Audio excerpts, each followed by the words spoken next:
Hari ini kita akan lanjutkan di dalam pembahasan firman Tuhan dari Kisah Rasul pasal yang ke-9. Kisah Rasul pasal yang ke-9, kita akan membahas dari ayat yang ke-32 sampai dengan ayat yang ke-43.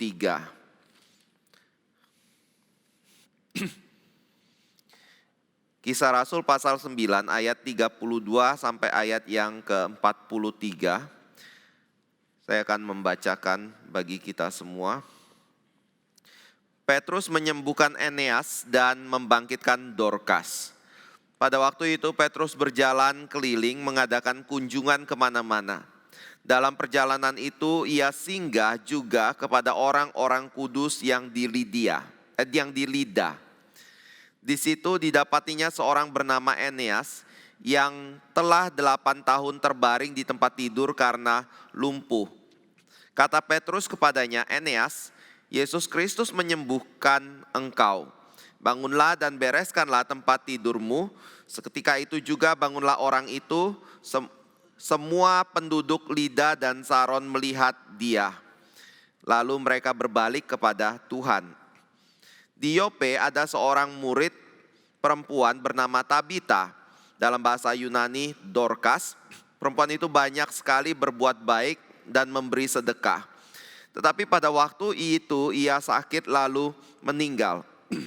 Dan setelah dimandikan, mayatnya dibaringkan di ruang atas.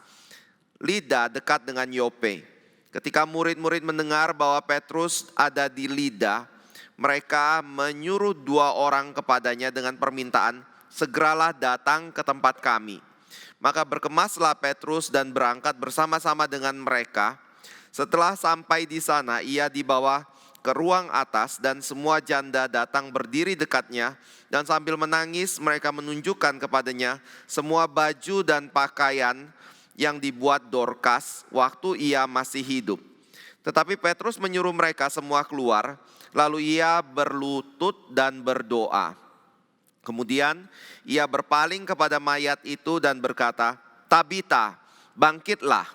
Lalu Tabita membuka matanya dan ketika melihat Petrus ia bangun lalu duduk. Petrus memegang tangannya dan membantu dia berdiri.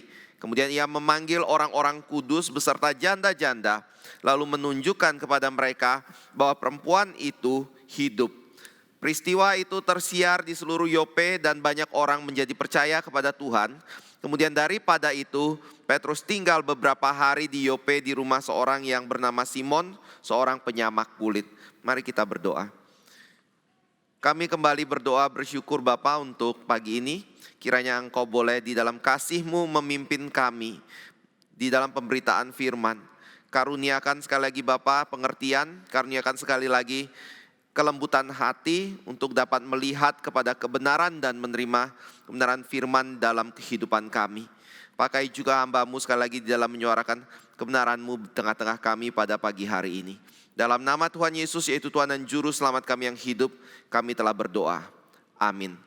Bapak Ibu Saudara yang kasih Tuhan, waktu kita membaca ayat ke-32 sampai 43 dari pasal 9 ini dan ke pasal 10 dan selanjutnya, ini adalah berbicara tentang pelayanan yang dilakukan oleh Petrus kembali. Jadi sebelumnya kita telah membahas pelayanan yang dilakukan oleh Saulus, atau lebih tepatnya adalah pertobatan yang dialami oleh Saulus ketika dia pergi untuk menganiaya jemaat Kristen. Lalu di dalam perjalanan itu dia bertemu dengan Kristus karena Kristus menampakkan diri kepada diri dia. Lalu ia mengalami pertobatan dan melalui Ananias maka dia boleh melihat kembali.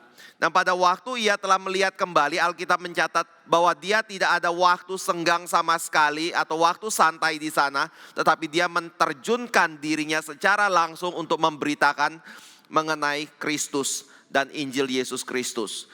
Jadi di situ terjadi satu berita yang mengkagetkan semua orang. Seorang yang dahulunya melawan Kristus, seorang yang dahulunya menganiaya jemaat Tuhan, tetapi sekarang justru memberitakan tentang Kristus dan membuktikan kalau Kristus adalah Mesias. Nah, ada banyak orang yang menafsirkan bagian ini dengan mengatakan bahwa ketika kita percaya kepada Kristus, ketika kita beriman kepada Kristus, hal itu tidak menjadi satu penghalang bagi kita untuk melayani Dia. Tetapi justru pada waktu kita percaya kepada Kristus, seperti halnya yang dialami oleh Paulus, kita harus memikirkan keterlibatan kita di dalam pelayanan, khususnya di dalam memberitakan Injil Yesus Kristus. Karena apa yang Tuhan sudah kerjakan di dalam kehidupan kita. Nah, sehabis dari peristiwa itu, maka dicatat di dalam ayat yang ke-31, beberapa waktu lamanya jemaat di seluruh Yudea, Galilea, dan Samaria berada dalam damai. Dan pada waktu itulah Tuhan menggunakan kesempatan itu untuk makin menyebarkan Injil, dan jumlah orang yang percaya kepada Kristus makin banyak. Lalu masuk ke dalam ayat 32, dari cerita tentang Paulus itu berbalik kembali kepada cerita dengan pelayanan yang dilakukan oleh Petrus. Apa yang dilakukan oleh Petrus? Alkitab mencatat pada waktu Tuhan bekerja pada diri Paulus, ternyata Petrus tidak diam dan tidak tinggal tenang di Yerusalem, tetapi dia pergi berjalan berkeliling untuk mengadakan kunjungan kemana-mana. Dan ini menjadi satu hal yang penting juga untuk kita perhatikan, yaitu pada waktu Petrus pergi berjalan kemana-mana untuk memberitakan Injil, justru pada waktu itulah kemungkinan dan peluang pelayanan yang dilakukan oleh Petrus dibuka oleh Tuhan. Nah, ini menjadi hal yang tadi saya katakan penting. Kadang-kadang kita berpikir di dalam hidup kita, yaitu pelayanan bisa datang sendiri, tanpa kita terlibat atau aktif di dalam satu kegiatan tertentu di dalam pelayanan gereja atau di dalam kegiatan pekerjaan Tuhan di dalam dunia ini. Lalu dengan begitu Tuhan bisa memberikan kesempatan itu kepada diri kita untuk kita kerjakan. Tetapi kalau kita kembali kepada kitab suci, maka Alkitab menunjukkan siapa orang-orang yang melayani. Mereka adalah orang-orang yang biasanya melibatkan diri di dalam pekerjaan Tuhan terlebih dahulu. Mereka menempatkan diri di dalam kesibukan pelayanan yang ada di dalam gereja atau pelayanan-pelayanan penginjilan yang lain yang ada di dalam pekerjaan Tuhan. Nah, itu membuat ada peluang untuk mereka melayani secara lebih besar, dan Tuhan mau memakai mereka untuk melayani orang-orang tersebut atau diri kita untuk melayani Tuhan di dalam bidang di mana kita berada itu. Itu seperti yang Petrus alami. Pada waktu dia pergi berkeliling, pada waktu itulah dia dipertemukan Tuhan dengan Eneas. Pada waktu Petrus pergi ke tempat Eneas dan pada waktu itu terjadi mukjizat kesembuhan bagi Eneas, maka di saat itulah dia mendapatkan kabar kalau ada seorang murid yang bernama Tabita mengalami kematian dan dia diminta untuk melayani di tempat Tabita itu berada. Jadi pada waktu dia menyibukkan diri, pada waktu dia memasukkan diri di dalam pelayanan, disitulah Tuhan membuka jalan untuk Petrus bisa melayani Tuhan. Dan Alkitab menyatat kalau Petrus menjadi salah satu pelopor yang Tuhan pakai untuk membuka jalan, baik itu pelayanan bagi orang-orang Yahudi ataupun orang-orang bukan Yahudi. Nanti itu masuk ke dalam pasal ke-10 ketika Petrus berkhotbah kepada Cornelius. Nah, kita kembali ke dalam bagian ini. Pada waktu Petrus melayani itu, ada dua peristiwa besar yang terjadi pada waktu itu. Yang satu adalah Tuhan menggunakan Petrus untuk mengadakan mukjizat, membuat orang yang sudah lumpuh selama 8 tahun menjadi orang yang bisa bangkit dan berjalan kembali secara normal.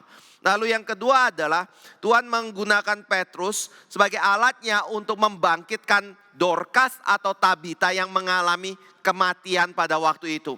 Ada yang mengatakan kira-kira jarak dari berita yang sampai kepada Petrus, lalu Petrus tiba di tempat Dorcas berada, itu kira-kira 40 atau 30-an sampai 48 jam kemudian, lalu di situ Petrus mengadakan mukjizat dan Tabita bisa bangkit kembali. Nah, Bapak Ibu Saudara yang kasih Tuhan, mengapa dua peristiwa ini dicatat di dalam kitab suci? Mengapa hal-hal lain, misalnya kesembuhan dari penyakit yang mungkin kita bisa katakan demam atau hal-hal lain tidak dicatat oleh Lukas. Melainkan dua penyakit ini, lumpuh dan juga kematian itu dicatat di dalam kitab suci. Ada yang menafsirkan yang sangat menarik sekali adalah waktu mereka bicara tentang dua penyakit ini adalah dua penyakit yang bisa diidentikan dengan dosa. Dan ini adalah dua penyakit yang bahkan Yesus Kristus sendiri ketika mengadakan mukjizat tidak terlalu banyak mukjizat yang dilakukan oleh Yesus Kristus. Tetapi Yesus melakukan itu dan secara khusus Alkitab mencatat itu karena apa? Karena dua penyakit ini adalah penyakit, kalau mau tambah satu lagi yaitu kusta kayak gitu. Adalah berkaitan dengan dosa yang dialami oleh manusia dan ada kuasa Tuhan yang bisa menyembuhkan kondisi manusia yang berdosa itu. Jadi apa yang digambarkan oleh penyakit ini? Pertama adalah ketidakmampuan dari manusia.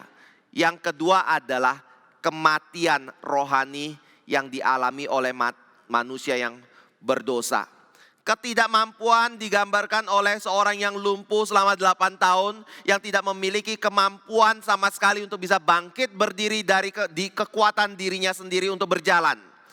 Dan kematian itu menunjukkan bahwa dia terputus dari relasinya dengan manusia yang lain. Dia adalah orang yang tidak bisa berinteraksi kembali. Dan dia adalah orang yang sama sekali tidak memiliki kemampuan untuk hidup karena dia adalah orang yang sudah mati.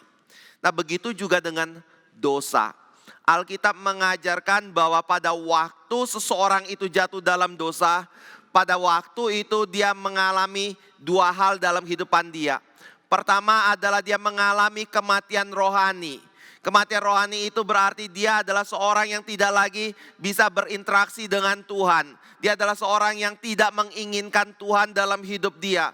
Dia adalah orang yang di dalam mengerjakan segala sesuatu menganggap dirinya sendiri adalah Tuhan.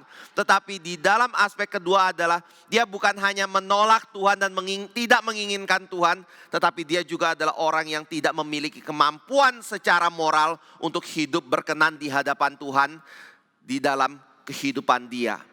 Jadi seperti halnya orang yang lumpuh, maka dia tidak bisa berdiri. Begitu juga dengan orang yang berdosa, dia tidak mungkin bisa melakukan kebaikan yang berkenan di hadapan Tuhan.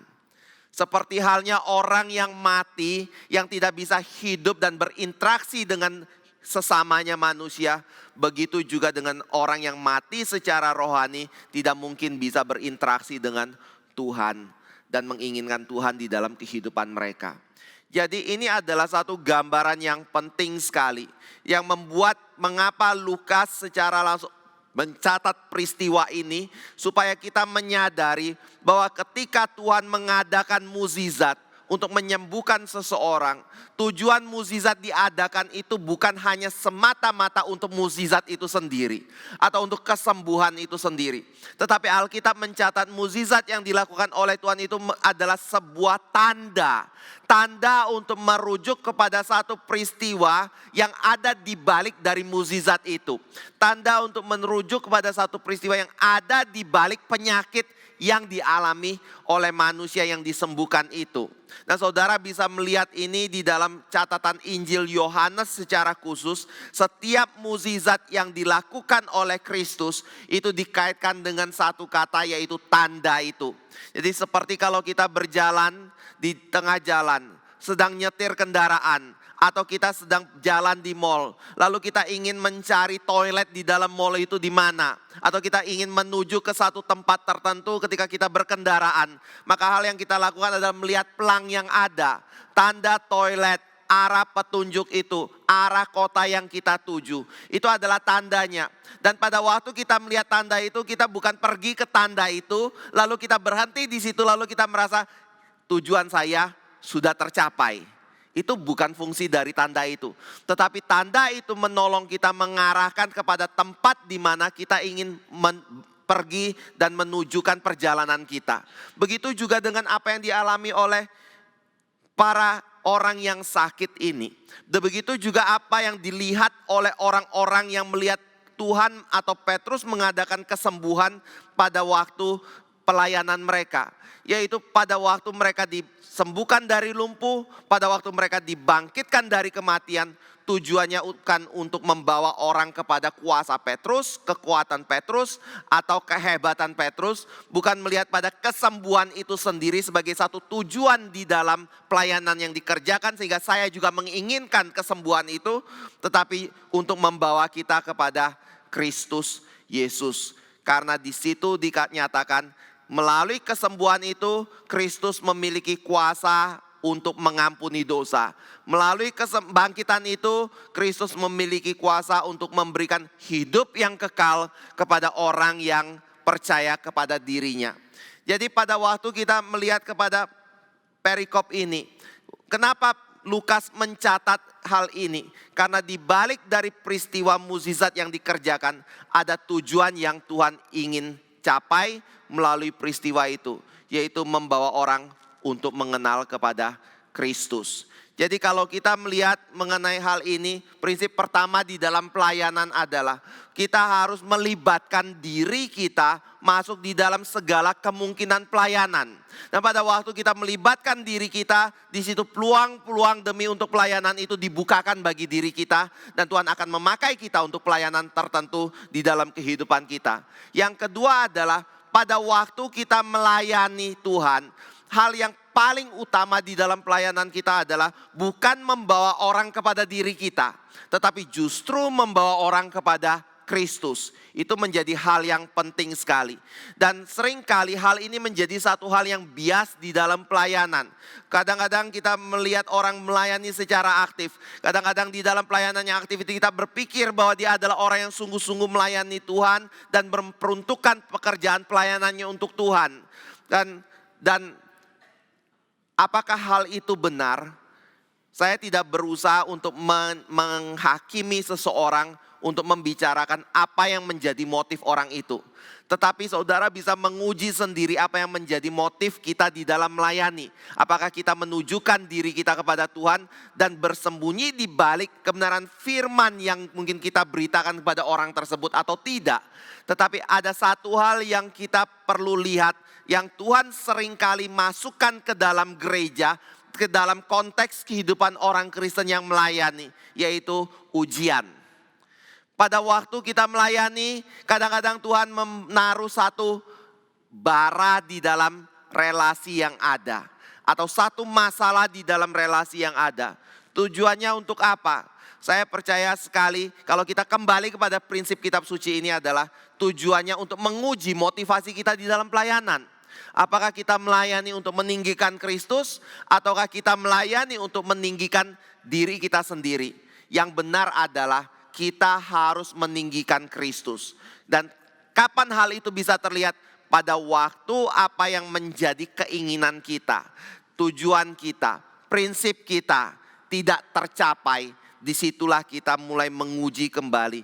Saya sebenarnya melayani Kristus atau sebenarnya melayani diri saya sendiri. Saya tersinggung oleh keadaan itu atau saya belajar untuk mengatasi rasa tersinggung saya demi supaya pelayanan tetap bisa dikerjakan, nama Kristus yang dipermuliakan di dalam kehidupan saya. Petrus adalah orang yang tidak meninggikan diri. Kita bisa melihat dari mana? Peristiwa ketika Petrus menyembuhkan orang yang lumpuh itu. Pada waktu Petrus menyembuhkan orang lumpuh itu, dia tidak menggunakan nama dia. Dia tidak menyatakan kalau dia adalah seorang yang berkuasa seperti itu. Tetapi justru dia dengan satu kalimat yang jelas sekali menyatakan yang memiliki kuasa itu adalah Yesus Kristus dan bukan diri dia. Itu sebabnya dia menggunakan nama Yesus untuk bisa menyembuhkan orang yang mengalami kelumpuhan tersebut.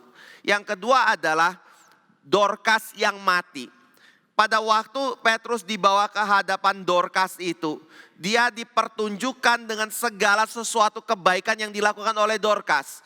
Dan Dorcas adalah satu-satunya perempuan yang disebut di dalam Kisah Rasul sebagai murid Yesus Kristus. Saya lihat ini adalah hal yang menarik sekali ya. Mengapa Dorcas disebut sebagai satu-satu perempuan yang adalah murid Yesus Kristus? Karena itu berkaitan dengan apa yang dilakukan oleh Dorcas dan apa yang disaksikan oleh orang-orang yang dilayani oleh Dorcas. Mereka datang kepada Petrus sambil menangis. Mereka menunjukkan ini loh yang dilakukan oleh Dorcas kepada kami. Walaupun dia mungkin secara ekonomi pas-pasan, atau mungkin ada yang menafsirkan dia secara ekonomi mungkin bisa lebih sedikit, tapi karena nggak dicatat ada juga yang menafsirkan mungkin dia secara ekonomi tidak terlalu baik. Tetapi dia berusaha dengan apa yang dia miliki untuk menolong orang lain yang ada di dalam kesulitan. Dia jahitkan baju dari orang-orang tersebut dan dia memberikan pakaian kepada orang-orang yang membutuhkan pakaian itu. Dan ini membuat dia disebut sebagai murid. Mengapa murid? Kalau kita kaitkan dengan dua bagian kitab suci, yaitu Efesus 2 ayat yang ke-10 dan juga Yakobus, maka kita mendapatkan ketika Tuhan menebus kita, Tuhan mencipta barukan kita di dalam Efesus 2 ayat 10 dan dikatakan, dan dia mempersiapkan kita untuk pekerjaan yang baik yang Tuhan telah sediakan untuk diri kita. Lalu di dalam Yakobus ada kalimat, seorang yang memiliki ibadah yang sejati adalah seorang yang memperhatikan janda miskin, anak yatim, dan merawat mereka atau melayani mereka. Dan itu yang dilakukan oleh Dorcas. Jadi pada waktu dia hidup, mengapa dia bisa disebut sebagai murid yang sejati? Karena dia bukan hanya berbicara tentang kasih Kristus, tetapi dia adalah orang yang menjalankan kasih Kristus itu di dalam hidup dia. Saya lihat ini adalah satu hal yang kita perlu teladani di dalam kehidupan kita. Karena setiap kali Alkitab mencatat seseorang itu adalah murid, dia mencatat dari aspek tindakan yang dilakukan oleh orang-orang yang percaya itu kepada orang lain. Atau tindakan kasih yang dinyatakan bukan hanya dari perkataan, tetapi dari perbuatan yang dilakukan mereka kepada orang-orang yang membutuhkan. Nah, kita kembali ke sini ya. Pada waktu Petrus berhadapan dengan Dorcas, apa yang dia lakukan? Di situ banyak perempuan yang datang menangisi diri Dorcas itu, menunjukkan segala sesuatu yang dilakukan oleh Dorcas. Bapak Ibu saudara yang kasih Tuhan, mungkin kita agak bandingkan imajinasi sedikit. Kalau kita yang menjadi Petrus datang ke situ sebagai seorang hamba Tuhan, ada kesempatan mengadakan mukjizat yang besar pada waktu itu, apa yang kita lakukan? Kemungkinan pertama adalah kita mengumpulkan semua orang di tempat itu, lalu menjadi satu tempat di mana kita menyatakan kuasa untuk membangkitkan Dorcas dari kematian. Mungkin bisa seperti itu.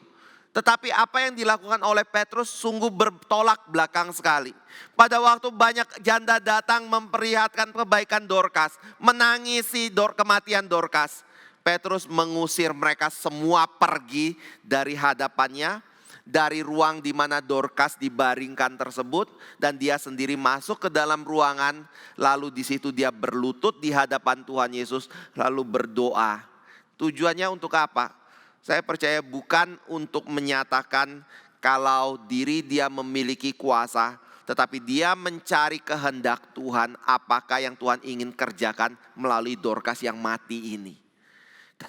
Dan dia mendapatkan Tuhan ingin membangkitkan Dorcas, maka dia membangkitkan Dorcas pada waktu itu. Atas kuasa siapa? Sekali lagi bukan atas kuasa dari Petrus, tetapi atas kuasa dari Kristus. Mengapa kita katakan itu atas kuasa dari Kristus? Karena ketika Petrus datang, dia tidak langsung semata-mata berkata, Dorcas bangkitlah, Tabita bangkitlah. Tetapi dia harus berdoa terlebih dahulu, mencari petunjuk Tuhan, apakah Tuhan menghendaki Dorcas ini dibangkitkan atau tidak. Nah, ketika dia mendapatkan pengertian itu, maka Dorcas dia katakan, Tabita atau Dorcas bangkitlah dari kematian. Bapak Ibu saudara yang kasih Tuhan, ini menyatakan bahwa di dalam pelayanan Petrus, dia bukan seorang yang mencari ketenaran diri dia, tetapi dia menyatakan bahwa Kristuslah yang berkuasa atas kehidupan pelayanan dia. Kristuslah yang menghendaki dia melakukan mukjizat itu, maka dia memiliki kuasa untuk melakukan mukjizat itu. Kalau Kristus tidak menghendaki, dia pun tidak bisa melakukan mukjizat itu. Dan memang Alkitab mencatat kebangkitan dari orang mati bukan sesuatu yang terus menerus terjadi. Petrus bangkitkan satu orang, Paulus bangkitkan 1 orang. Yesus bangkitkan 3 orang. Lalu setelah itu apa? Nggak dicatat lagi di dalam kitab suci. Jadi kembali, siapa yang memiliki kuasa? Kristus. Mengapa orang itu bisa bangkit? Karena Kristus menghendaki orang itu bangkit. Dan itu bukan didasarkan kepada kemampuan dan karunia dari orang itu. Tetapi apakah kehendak Tuhan ingin jadi di dalam kehidupan dari orang yang dibangkitkan itu. Nah, kalau kita lanjutkan sedikit. Apakah kebangkitan Dorcas sesuatu yang baik atau tidak? Nah, kalau kita bicara sesuatu yang baik atau tidak, mungkin kita bisa ngomong untuk siapa sesuatu itu baik atau tidak. Kalau itu adalah untuk siapa, mungkin pertama kita bisa katakan untuk Dorcas itu sendiri. Kedua, untuk orang-orang yang ada di sekitarnya. Ketiga, mungkin untuk Injil. Kenapa Dorcas dibangkitkan? Baik nggak untuk Dorcas? Bapak Ibu Saudara yang kasih Tuhan, kadang-kadang kalau kita menghadapi hari duka, keluarga yang ditinggal, mungkin kita berpikir bahwa hal yang terbaik adalah keluarga kita tidak meninggalkan kita kan. Apalagi kalau dia dalam kondisi yang sehat. Tapi kalau dia sudah tua, sakit-sakitan, gak punya kesehatan, dan kalaupun dia bisa diperpanjang usianya, kondisinya masih dalam kondisi sakit, mungkin kita lebih rela kayak gitu ya, untuk melepaskan dia. Tapi bagaimana kalau kita punya kesempatan untuk bisa dia hidup kembali. Dan dia ada di dalam kondisi yang sakit betul kayak gitu. Tetapi kesempatan itu ada karena ada hamba Tuhan yang memiliki kuasa yang bisa bukan hanya Tuhan pakai untuk membangkitkan dia, tetapi juga menyembuhkan dia secara total. Hal yang lebih baik yang mana? Dorcas sudah menghadap Kristus. Lalu pada waktu dia sudah menghadap Kristus, seharusnya kondisinya lebih baik dari dia hidup dalam dunia kan. Lalu Yesus ngomong mungkin sama Dorcas, Dorcas sorry ya, kali ini engkau belum perlu datang ke sini, kamu harus kembali dulu ke dalam dunia kayak gitu. Setelah dia 1 jam bertemu dengan Kristus, mungkin Dorcas ngerasa aduh gini gara-gara si Petrus dan orang-orang yang ada di dalam dunia. Saya sudah senang-senang bersama dengan Tuhan, sekarang dipanggil balik lagi ke dalam dunia ini kayak gitu. Untuk siapa kebaikan itu? Alkitab nggak mencatat. Kalau bagi Dorcas, saya percaya mungkin dia akan berkata seperti Paulus berkata, hidup adalah Kristus, mati adalah keuntungan bagiku. Mana yang harus aku pilih? Aku juga bingung mana yang pilih. Karena dua-duanya adalah hal yang baik kayak gitu. Mungkin Dorcas bisa ngomong, ya sudahlah karena Kristus menghendaki saya kembali seperti itu. Tapi untuk yang hidup bagaimana?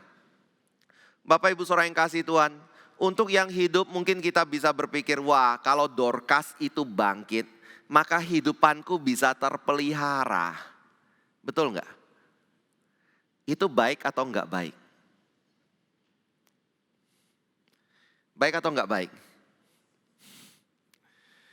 Itu persis kayak kita, kalau ada orang yang sudah melayani, pokoknya apapun serahin ke orang itu. Jangan sampai orang itu mundur, kalau bisa dia terus melayani seumur hidup dan saya mendapatkan manfaat tetapi saya sendiri tidak mau terlibat di dalam pelayanan itu. Orang-orang yang menjadi ibu-ibu miskin ini, Dorcas mati oke, gak ada lagi yang bisa menjahitkan pakaian untuk mereka. Sehingga mereka menangis di hadapan Petrus, menangis dan meratapi Dorcas yang mati. Mungkin dalam hatinya, kalau andai kata Petrus bisa melakukan sesuatu untuk Dorcas itu. Tapi mereka gak pernah berpikir, Tuhan Dorcas sudah mati. Siapa yang menggantikan posisi Dorcas? Mungkin saya, mungkin orang lain yang bisa melanjutkan estafet dari pelayanan yang Dorcas lakukan. Sehingga ada kelanjutan pelayanan di dalam dunia ini atau membangkitkan lebih banyak orang yang melayani di dalam dunia ini. Saya kira itu menjadi satu hal yang kita perlu gumulkan di dalam hidup kita ya. Tetapi Alkitab juga tidak mencatat hal itu. Yang Alkitab mungkin bisa kita lihat catat adalah Petrus mengadakan mukjizat pada waktu itu. Dorcas bangkit dari kematian dan peristiwa itu tersiar di seluruh Yope dan banyak orang menjadi percaya kepada Tuhan. Artinya adalah pada waktu Dorcas bangkit, mengapa dia bangkit?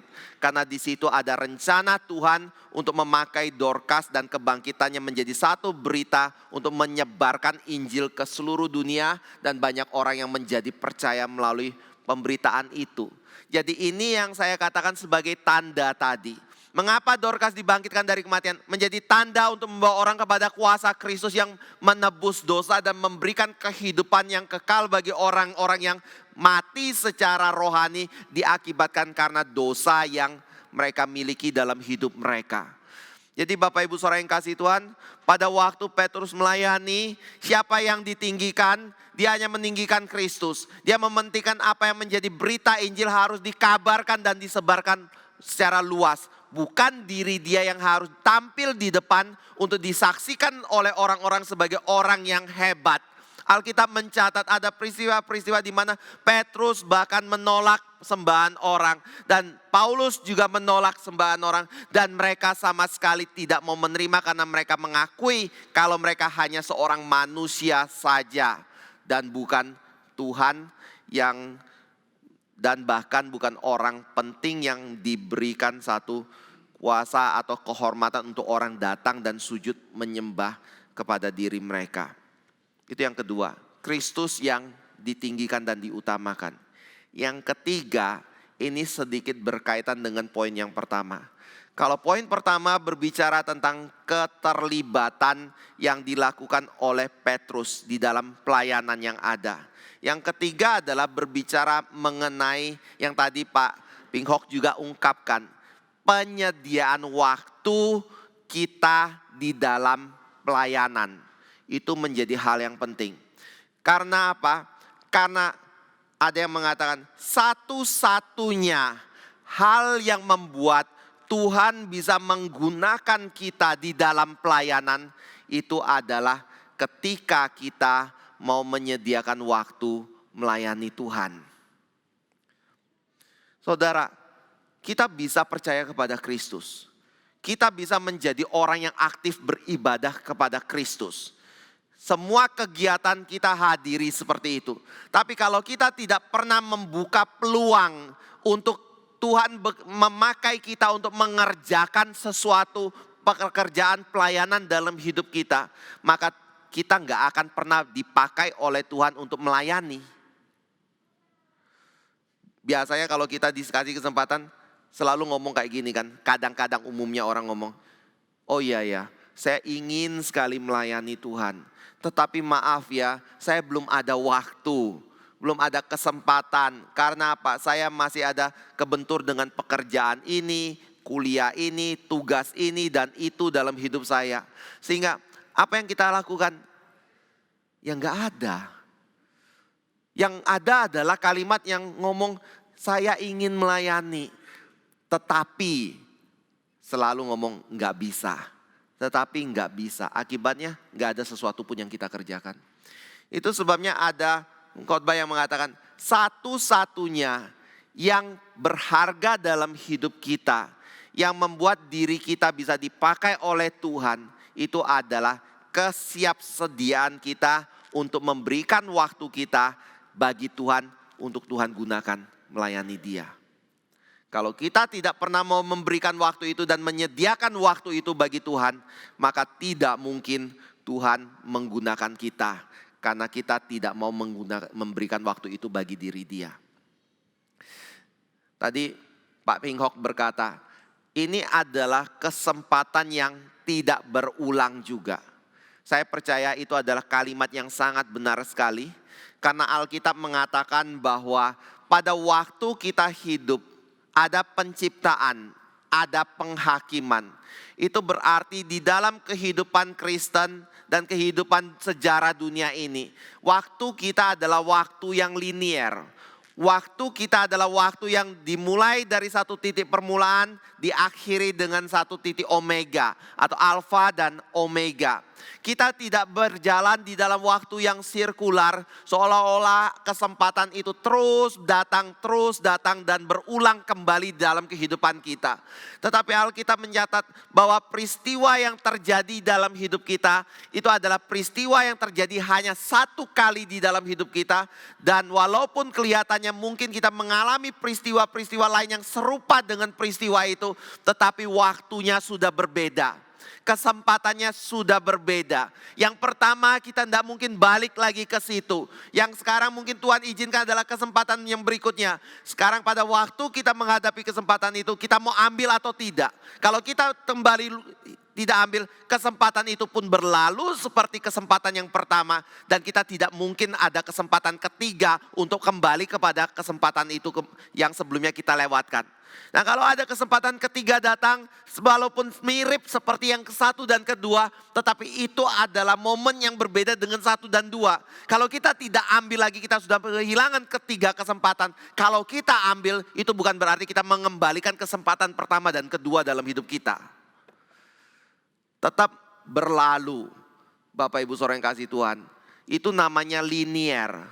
Makanya pada waktu kita menjalani hidup kita, saya lihat Alkitab mengajarkan kita harus menggumulkan baik-baik. Ini adalah kehendak Tuhan atau bukan. Ini adalah momen kronos atau kairos. Mungkin kalau momen kronos kita bisa melihat itu sebagai sesuatu yang berulang-ulang terus setiap hari yang kita lakukan dalam kehidupan kita. Tetapi kalau itu adalah momen kairos, itu adalah satu kesempatan yang mungkin Tuhan izinkan satu kali seumur hidup kita untuk kita kerjakan. Mau tidak? Kalau saya ambil momen itu, mungkin kita bisa ambil contoh Yesus Kristus ketika dia pergi ke Galilea dari wilayah Yudea. Saat itu dia tidak menempuh jalan yang umumnya dilalui oleh orang-orang Yahudi. Saat itu dia tidak melalui nyebrang sungai Yordan, naik ke atas lalu menyeberang kembali ke daerah Galilea. Tetapi Alkitab mencatat dia bersama dengan murid-muridnya berjalan menyusuri wilayah Samaria. Tujuannya untuk apa? Satu kali itu dalam hidup dia bertemu dengan perempuan Samaria, menginjili dia dan membawa pertobatan bagi Samaria. Itu adalah kairos. Tuhan tahu hal yang Bapaknya kehendaki. Dan itu adalah satu-satunya kali yang dia harus gunakan untuk mengabarkan Injil kepada perempuan itu. Jadi ada hal-hal yang merupakan exception di dalam kehidupan kita. Yang harus kita bisa melihat sebagai satu kesempatan yang mungkin Tuhan ingin bekerja di dalamnya. Dan itu berarti kita perlu menyediakan waktu untuk pekerjaan Tuhan boleh terjadi di dalam hidup kita. Lagi pula Bapak Ibu Saudara yang kasih Tuhan, kalau kita tanya ya, pada waktu kita hidup di dalam dosa, sebelum kita ditebus oleh Kristus, kita adalah orang yang bebas atau orang yang diperbudak? Bebas atau diperbudak? Diperbudak kan? Diperbudak oleh dosa, diperbudak oleh iblis. Lalu pada waktu kita ditebus oleh Kristus, kita dilepaskan dari perbudakan ini kan. Sekarang kita menjadi orang yang merdeka atau diperbudak? Merdeka. Merdeka untuk apa? Merdeka dari apa? Dari dosa. Untuk apa? Kadang-kadang kita ngomong gitu, ya untuk hidup saya dong. Yang penting saya sudah dibebaskan dari dosa, sekarang saya milik Kristus, ada jaminan bahwa saya memiliki keselamatan dalam hidup saya. Dan itu cukup karena iman saya percaya kepada Yesus itu bertujuan untuk menyelamatkan diri saya. Dan segala sesuatunya adalah tetap berkaitan dengan kepentingan diri saya. Itu bukan bebas, itu namanya tetap dibelenggu dosa. Yang benar adalah kita sebelum percaya kepada Kristus, kita hidup diperbudak oleh dosa. Setelah kita percaya Kristus, kita dibebaskan oleh dosa. Tetapi Alkitab menariknya ngomong pada waktu kita dibebaskan dari dosa, saat itulah Kristus memiliki hak penuh memperbudak diri kita untuk kepentingan Dia. Jadi hidup orang Kristen, dan bukan cuma orang Kristen, semua manusia itu cuma ada satu tujuan, yaitu diperbudak. Cuma masalahnya adalah diperbudak oleh siapa? Kita diperbudak oleh dosa atau kita diperbudak oleh Kristus? Karena Tuhan mencipta kita untuk menyembah Tuhan. Itu bicara mengenai perbudakan yang Alkitab nyatakan. Saya kembali. Kalau kita adalah orang yang sudah ditebus dari dosa, kita hidup sebagai orang yang sudah diselamatkan. Orang yang sudah dibebaskan dari kerajaan kegelapan, masuk ke dalam kerajaan anaknya menurut surat Kolose. Pertanyaan adalah, waktu kita milik siapa? Kesempatan yang ada milik siapa? Kalau kita selalu berpikir milik kita sendiri, kapan untuk Tuhan dan tujuan Tuhan menebus kita itu tergenapi tidak di dalam kehidupan kita? Jadi kita harus melihat ini ya.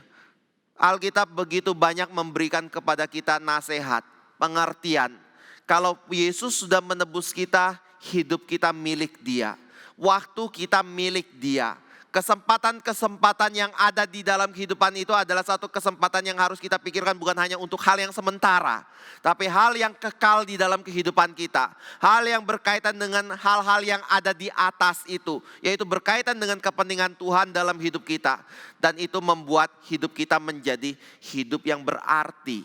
Dan kehendak Tuhan, karena kehendak Tuhan terjadi di dalam kehidupan kita.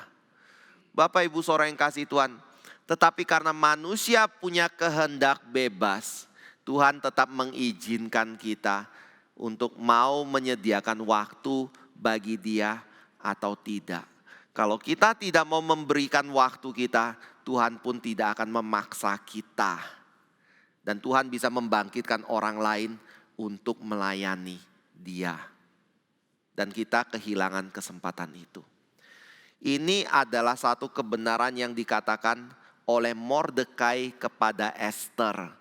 Pada waktu Esther sudah menjabat sebagai permaisuri dari kerajaan yang terbesar pada waktu itu.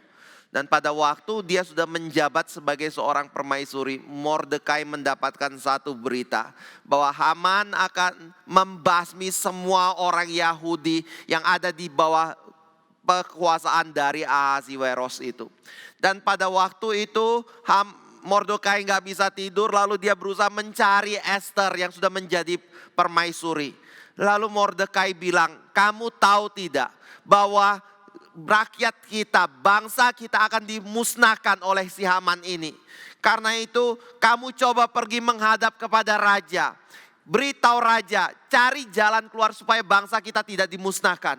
Lalu Esther bilang, Om dia kan, atau papa dia. Tahu tidak, saya sampai hari ini, sejak hari pertama saya bertemu dengan raja itu, saya belum dipanggil oleh raja kembali. Kalau saya tidak dipanggil oleh raja, saya beraninya datang menghadap dia. Maka yang terjadi adalah saya pasti akan dimatikan kalau raja tidak berkenan.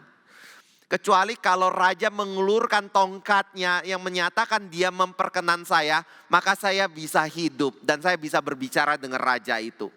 Lalu Mordekai berkata satu hal, kalau engkau tidak mau lakukan, Tuhan akan bangkitkan orang lain. Tetapi kamu jangan berpikir ketika Tuhan bangkitkan orang lain, maka kamu dan keluargamu akan terlepas daripada kematian. Bapak Ibu Saudara yang kasih Tuhan, Tuhan kita bisa menggunakan orang lain. Tuhan kita bisa membangkitkan orang lain. Tuhan kita tidak perlu menggunakan diri kita. Tetapi Tuhan mau memakai diri kita. Itu artinya apa? Saya percaya itu artinya bahwa Tuhan mau memberikan kesempatan yang sangat berharga sekali untuk kita boleh berbagian di dalam pekerjaan Tuhan. Dan Tuhan tidak menggunakan orang lain dulu, tapi Tuhan menawarkan itu terlebih dahulu kepada diri kita. Masalahnya adalah kita mau memberikan waktu kita untuk Tuhan atau tidak untuk hal itu. Jadi saya bukan untuk memanipulasi, saya bukan untuk mendukung Pak Ping Hock saja, tapi saya mau ngomong kepada Bapak Ibu, ini kesempatan. Selasa besok. Bukan hanya Selasa besok, dari Senin, Selasa, dan beberapa hari. Bapak Ibu mau nggak berikan waktu itu untuk melayani Tuhan, untuk berbagian di dalam pekerjaan Tuhan. Kalau ada kesempatan untuk memberitakan Injil, mengabarkan firman, mau tidak siapkan diri untuk dipakai Tuhan mengabarkan Injil Tuhan. Itu adalah hal yang penting dan berguna dan bernilai kekal di dalam hidup kita. Di dalam dunia ini, saya kutip satu perkataan dari seorang Kristen yang saya nggak usah sebut namanya ya. Dia bilang kayak gini, di dalam dunia ini nggak banyak hal yang penting. Hal yang penting itu cuma bisa dihitung dengan jari kita. Betul nggak? Kita seringkali berpikir bahwa hal-hal yang penting itu adalah hal-hal yang urgent di dalam hidup kita. Ini ada satu orang ngomong kayak gini. Kita seringkali nggak bisa bedakan antara hal yang urgent sama hal yang prioritas dalam hidup kita. Kita seringkali berpikir bahwa hal yang prioritas itu adalah hal yang urgent. Padahal yang benar itu adalah hal yang urgent belum tentu hal yang prioritas. Hal prioritas itu adalah hal yang penting. Dan tadi saya katakan di dalam dunia ini nggak banyak hal yang penting sebenarnya atau hal yang prioritas. Masalahnya kita bisa lihat itu tidak. Dan saya lihat Alkitab ketika kita baca, Alkitab bilang permulaan hikmat itu adalah takut akan Allah. Dan misalnya kalau kita baca kitab Pengkhotbah juga dikatakan bahwa hidup ini adalah sia-sia. Segala sesuatu adalah sia-sia. Mengapa? Karena Pengkhotbah ingin mengajak kita melihat bahwa jangan kita seperti anak manusia di dalam dunia ini yang menyibukkan diri dan berlelah-lelah di bawah matahari. Akhirnya tidak ada hasilnya sama sekali.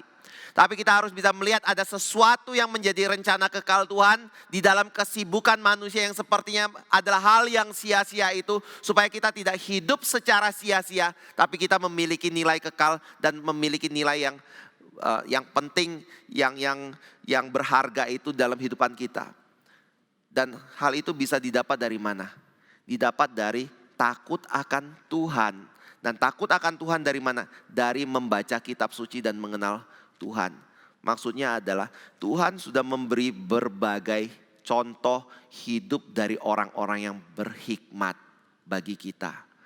Kita mau mengulangi hidup mereka, meneladani hidup mereka, atau kita mau melawan dan menyangkali teladan hidup yang mereka tunjukkan itu. Kalau kita mengabaikan, kita hidup di dalam kesia-siaan. Kalau kita meneladani, kita hidup sebagai orang yang berhikmat di dalam dunia ini. Dan itu baik dan itu berkenan kepada Tuhan. Tadi yang pertama apa? Kita harus memasukkan diri kita di dalam kesibukan yang ada. Yang kedua, kita harus mendahulukan Kristus daripada kepentingan diri kita. Ketiga, kita harus menyediakan waktu untuk bisa melayani Tuhan dalam hidup kita. Yang keempat adalah kita di dalam melayani, kalau kita ingin bisa dipakai oleh Tuhan untuk bisa melayani secara efektif dalam hidup kita, buanglah prasangka. Saudara bisa lihat itu di dalam ayat yang ke-42 ya.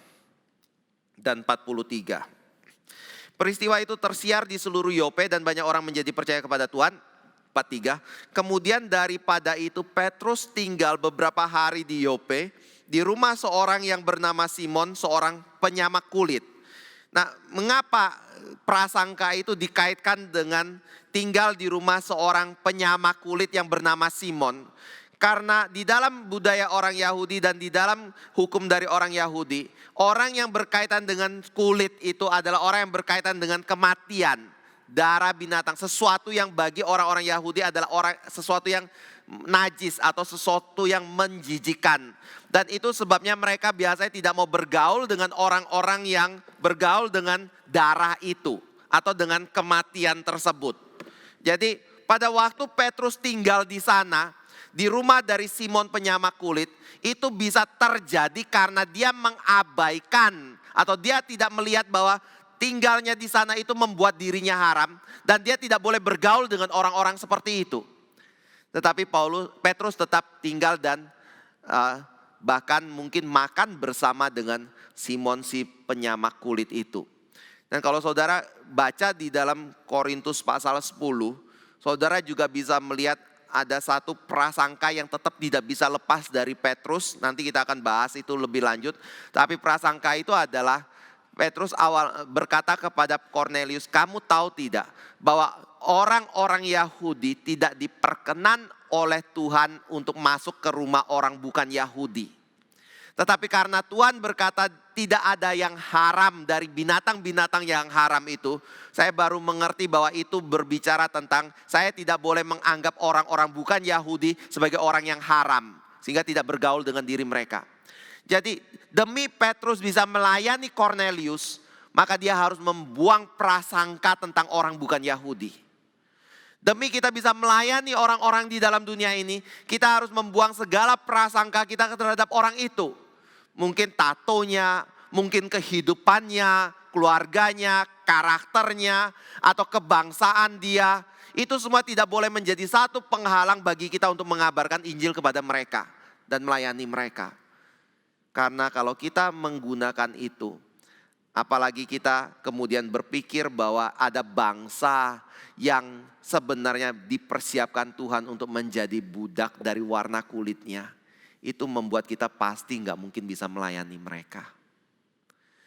Jadi Bapak Ibu Saudara yang kasih Tuhan, kita bersyukur sekali. Gereja GRII adalah satu gereja yang bukan sukuis.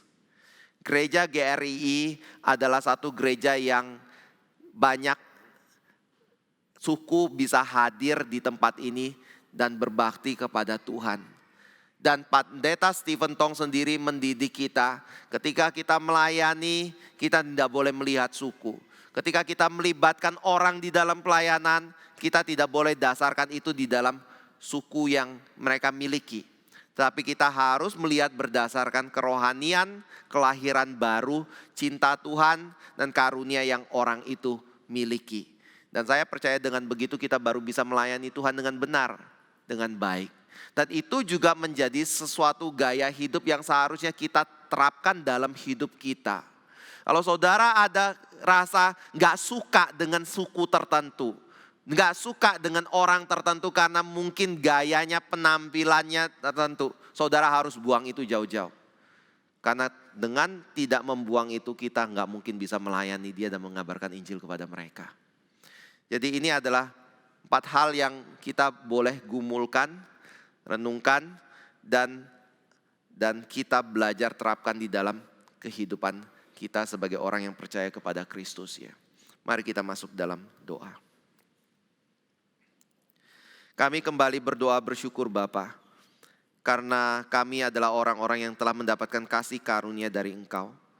Tapi kami juga bersyukur Bapa, karena kasih karunia yang Engkau telah karuniakan bagi kami bukan sesuatu yang diperuntukkan demi untuk diri kami sendiri. Tapi kami boleh membaginya kepada orang lain dan juga boleh membawa orang lain menikmati kasih karunia itu. Karena kami boleh menjadi alat Tuhan yang boleh dipakai untuk meninggikan Kristus dan mendahulukan Kristus serta memberitakan Kristus. Tolong kami Bapa, pimpin hidup kami, jadikan kami makin serupa dengan Kristus. Dan biarlah kami boleh diberikan kelembutan hati untuk meneladani apa yang diteladankan oleh Rasul Petrus di dalam Kisah Rasul pasal 9 ini. Kami berdoa dan serahkan segala sesuatunya hanya di dalam nama Tuhan Yesus Kristus. Amin.